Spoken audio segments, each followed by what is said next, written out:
No luck, that golden touch. Time to light it up. Let's go. Get ready for it. Get これ ready が for 本 it. 物の経営だ。 Get ready 心 for 臓 it. を捧げよう。 Yeah, this is it. Oh!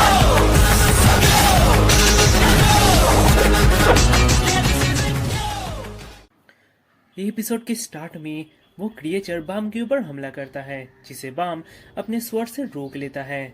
इधर वो बोलता है, मेरा नाम rock है और मैं एक हंटर हूँ। ब्लू टर्टल, तुम यहाँ से जा सकते हो, तुम्हारा यहाँ कोई काम नहीं है, क्योंकि आज मैं इस ब्लैक टर्टल को हंट करने वाला हूँ। यह सुनकर वो लड़का बोलता है, तो तुम भी यहाँ के सिस्टम से कंट्रोल हो रहे हो।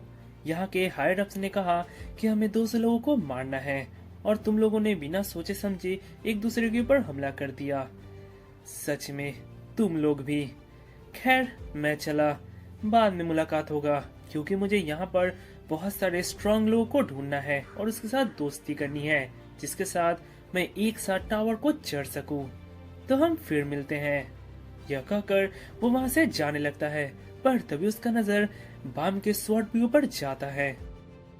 इधर दूसरी ओर बाम का हाथ कांप रहा होता है और इधर राक उसका हंट करने वाला होता है, पर तभी वहां पर वो लड़का आकर राक को चकमा देकर बाम को लेकर भाग जाता है। उसके बाद वे दोनों एक सेफ जगह पर होते हैं। तभी बाम बोलता है, हे तुम्हारा शुक्रिया मुझे उससे बचाने के लिए। इधर वो लड़का बोलता है, इसमें कोई बड़ी बात नहीं है, वैसे मेरा नाम कून है और मैं तुमसे एक सवाल पूछना चाहता हूँ। आखिर तुम्हारे पास ये ब्लैक मार्च आया कहाँ से? क्योंकि जहाँ तक मुझे याद है ये स्वॉर्ड से प्रिंसेस ऑफ जहाद को ही मिलते हैं। इधर यह सुनकर बाम बोलता है, मैं अभी बस तुम्हें इतना कह सकता हूँ कि किसी ने मुझे ये कुछ देर के लिए यूज करने के लिए दिया है, क्योंकि मैं यहाँ किसी को ढूंढने आया हूँ। यह सुनकर कौन बोलता है, क्या वो तुम्हारी गर्लफ्रेंड है? इधर बाम बोलता है, नहीं नहीं, ऐसी कोई बात नहीं है, पर मुझे लगता है मैं उससे ही बिलोंग करता हूँ। इधर ये सब सुनकर कून अपने मन में सोचता है कि जिसे प्रिंसेस ऑफ जहाद ने भरोसा करके अपना स्वॉर्ड उसके हवाले किया है, वो लड़का मामूली तो नहीं हो सकता। इधर ये सब सोचकर कून बोलता है, बाम तुम मुझे बहुत पसंद आए, चलो एक टीम बनाते हैं और हम साथ मिलकर इस टावर को चढ़ते हैं। पता है बाम, मुझे इस तरह के लोग बहुत पसंद है जो इस टावर के सिस्टम के साथ नहीं चलते हैं। बाम मेरा प्लान सुनो, अभी 200 लोग होने में थोड़ा टाइम है। इस टाइम में हमें बस बचना है, हमें किसी के साथ लड़ने की कोई जरूरत नहीं है। और जब 200 लोग हो जाएंगे तब जो सर्वाइवर बचेंगे हम उनमें से स्ट्रॉन्ग को ढूंढेंगे और एक साथ एलाइंस बनाकर इस टावर को चढ़ेंगे। क्या कहते हो, क्या तुम इसमें मेरा साथ दोगे बाम? यह सुनकर बाम बोलता है, हाँ क्यों नहीं कून, तुमने मेरी जान बचाई है। इधर दूसरी ओर हमें 2 और स्वॉर्ड्समैन की ओर दिखाया जाता है, जो आपस में अपने प्राइड के लिए लड़ रहे होते हैं और एक दूसरे के ऊपर वे भारी भी पड़ रहे होते हैं। इधर दूसरी ओर बाम और कून आपस में कुछ बातें कर रहे होते हैं, पर तभी वहाँ पर राक आ जाता है और बाम के ऊपर हमला करता है। पर तभी वहाँ पर एक अनाउंसमेंट स्टार्ट होता है। तो ये टेस्ट यहीं पर खत्म होता है, क्योंकि आप लोग 200 में आ गए हो। अब इसके बाद जो भी दूसरे के ऊपर हमला करेगा उसे फेल कर दिया जाएगा। मेरी बात ध्यान से सुनिए, अब आप लोग जहाँ पर भी हो वहीं पर रुक जाइए।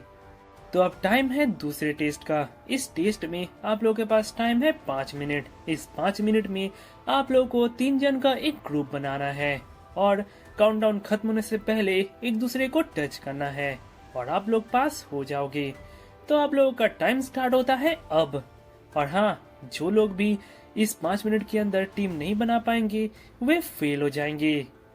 यह सुनकर सभी लोग अपने आसपास जो भी होते हैं उनके साथ ही ना चाहते हुए भी एक टीम बना लेते हैं। इधर दूसरी ओर राक बाम को मारने के लिए उसके पीछा कर रहा होता है। तभी कून उसे रोकते हुए बोलता है कि क्यों न वे तीनों एक ग्रुप बन जाए और साथ मिलकर इस टावर को क्लाइंब करे, क्योंकि जैसे जैसे वे इस टावर को क्लाइंब करेंगे राक को लड़ने के लिए बहुत सारे स्ट्रॉन्ग ओपोनेंट्स मिलेंगे। यह सुनकर राक बोलता है, बकवास बंद करो, मुझे इस ब्लैक टर्टल से अभी लड़ना है। मुझे फ्यूचर के बारे में कुछ नहीं पता, क्योंकि इसके पास बहुत ही स्ट्रॉन्ग स्वॉर्ड है, मैं इसे सेंस कर सकता हूँ। हे ब्लैक टर्टल, अभी सामने आओ और मेरे साथ लड़ो। यह सुनकर बाम सामने आता है पर तभी वो अपना स्वॉर्ड नीचे फेंक देता है। यह देखकर राक बहुत ही गुस्सा होता है और बाम को अपना स्वॉर्ड पिक करने को बोलता है, पर बाम उसे पिक नहीं कर रहा होता है। इधर दूसरी ओर कून के पास सिर्फ 5 सेकंड का ही वक्त होता है, उसके पास और कुछ चारा नहीं होता। यह देखकर कून एक कपड़ा लेकर राक के बॉडी में कूद जाता है और उसका शरीर उस कपड़े से ढक देता है। इधर यह देखकर बाम भी अपना स्वॉर्ड लेकर उसके शरीर को टच कर लेता है और इस तरह वे किसी तरह इस टेस्ट को पार कर जाते हैं। उसके बाद हम देखते हैं तो वे सब एक हॉल जैसी जगह पर खड़े होते हैं, जहाँ पर राक अभी भी उसे लड़ने के लिए बोल रहा होता है और बाम उसे ना कह रहा होता है। इधर दूसरी ओर वो लड़का बोलता है, हे तुम दोनों, तुम्हें तो खुश होना चाहिए, एक मेरे जैसा पावरफुल बंदा तुम्हारे साथ है। अपना बकवास बंद करो, हमारे पास और कोई चॉइस नहीं था, इसलिए तुम हमारे टीम में हो। इधर हम देखते हैं तो एक लड़का एक दूसरे लड़के को मारने जा रहा होता है, क्योंकि उस टेस्ट के दौरान उस लड़के ने उसके हाथ को इंजर्ड कर दिया होता है। पर तभी वहाँ पर कोई आता है। क्या तुम लोगों ने सुना नहीं कि टेस्ट के बाद जो भी लड़ने की कोशिश करेगा उसे फेल कर दिया जाएगा। इधर यह देखकर एक लड़का बोलता है, तो तुम हो इस फ्लोर के टेस्ट एडमिनिस्ट्रेटर, मतलब तुम एक रैंकर हो। यह सुनकर बाम बोलता है, रैंकर, ये क्या होता है? इधर कौन बोलता है, क्या तुम एक रैंकर को नहीं जानते? रैंकर वे लोग को कहते हैं जो लोग इस टावर के टॉप फ्लोर तक पहुंच जाते हैं, जहां किंग जहाद रहते हैं, और मैं बता दूं ये बहुत स्ट्रांग रहते हैं। इधर वो टेस्ट एडमिनिस्ट्रेटर बोलता है, इंट्रोडक्शन के लिए शुक्रिया। इधर यह कहकर वो टेस्ट एडमिनिस्ट्रेटर अपना मैजिक यूज करता है और वहाँ पर पानी से एक बहुत बड़ा शील्ड बना देता है। यह देखकर कौन बोलता है, क्या सिंसु? इधर वो बोलता है, हाँ सिंसु, इस टावर के अंदर सभी सिंसु को यूज करते हैं। ये एक ऐसा पानी है जहाँ पर हम सांस भी ले सकते हैं, पर जो लोग इसे झेल नहीं पाते हैं वे किसी काम के नहीं हैं। इस टावर में सभी लोग सिंसु को यूज करते हैं लड़ाई के लिए, पर आज मैं इसे इस्तेमाल कर रहा हूँ एक टेस्ट के लिए। तो तुम लोगों का काम है बस इस शील्ड से बाहर निकलना। जो लोग भी इस पानी के भार को झेल सकता है वे अगले टेस्ट में जाने के लायक है, और जो नहीं वे आराम से घर जा सकती हैं। और हाँ, एक बात का ध्यान रखना, तुम्हें इस टेस्ट को एज ए टीम देना है, मतलब हर टीम का मेंबर इस पानी को पार करना चाहिए। अगर एक टीम में 3 मेंबर हैं और एक भी आदमी अगर इस पानी को पार नहीं कर पाया तो वो पूरी टीम ही फेल हो जाएगी। इधर उस एग्जामिनर की बात सुनकर सब बहुत ही गुस्सा होते हैं। इधर कून अपने मन में सोचता है कि मैं और राग तो इस हाई डेंसिटी वाले सिंसु को पार कर जाएंगे, पर बाम का क्या, वो कैसे इसे पार करेगा? इधर तभी हम देखते हैं तो बाम पहले से ही उस शील्ड के बाहर खड़ा होता है और वो बोलता है, एक्सक्यूज मी मिस्टर, पर पता नहीं क्यों इस पानी ने मुझे पीछे नहीं धकेला, क्या मैं वापस चला जाऊं? इधर यह देखकर वो एग्जामिनर हैरान हो जाता है और वो बोलता है, नहीं, इसकी कोई जरूरत नहीं है, तुम पास हो गए हो।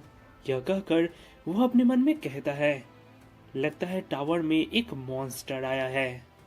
इधर यह देखकर सभी लोग उस टेस्ट को देना स्टार्ट कर देते हैं और जो लोग पावरफुल होते हैं वे बहुत आसानी से सिंसु को पार कर जाते हैं, पर जिनमें क्षमता बहुत कम होती है वे उन्हें पार नहीं कर पा रहे होते हैं। इधर दूसरी ओर बाम उस एग्जामिनर के साथ बैठा होता है और उससे कुछ सवाल पूछता है, जैसे कि क्या उसने राहिल को देखा है, एक छोटे बालों वाली लड़की। यह सुनकर वो एग्जामिनर बोलता है कि उसने ऐसा कोई लड़की अभी तक यहाँ पर नहीं देखा है।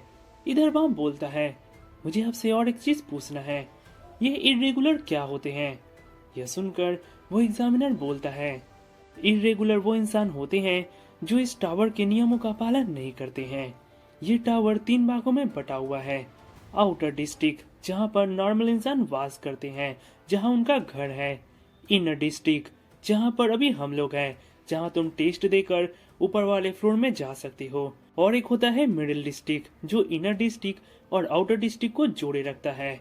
जब किंग जहाद तुम्हें चूज करते हैं तभी तुम इस टावर के अंदर आ सकते हो यहाँ के टेस्ट देने के लिए, पर जो इंसान किंग जहाद के मर्जी के बगैर ही इस टावर में आ जाते हैं उसे हम इरेगुलर बोलते हैं।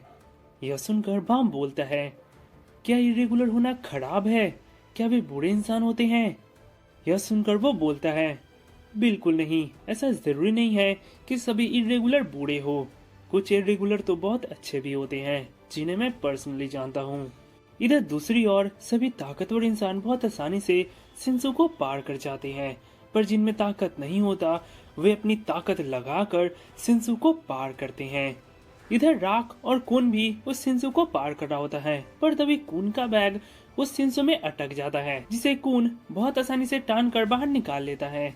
इधर दूसरी ओर वो एग्जामिनर बाम से बोलता है, लगता है तुम्हारे दोस्त इस टेस्ट को पार कर गए हैं, पर मैं तुम्हें एक वार्निंग देना चाहूंगा, कून से दूरी रहना। यह कहकर वो यहाँ से चले आते हैं। उसके बाद हमें एक अननोन इंसान की ओर दिखाया जाता है, जहाँ पर वो कून को देखकर बोलता है, ओ तो ये है कून आगरो आगनिस, मजा आएगा।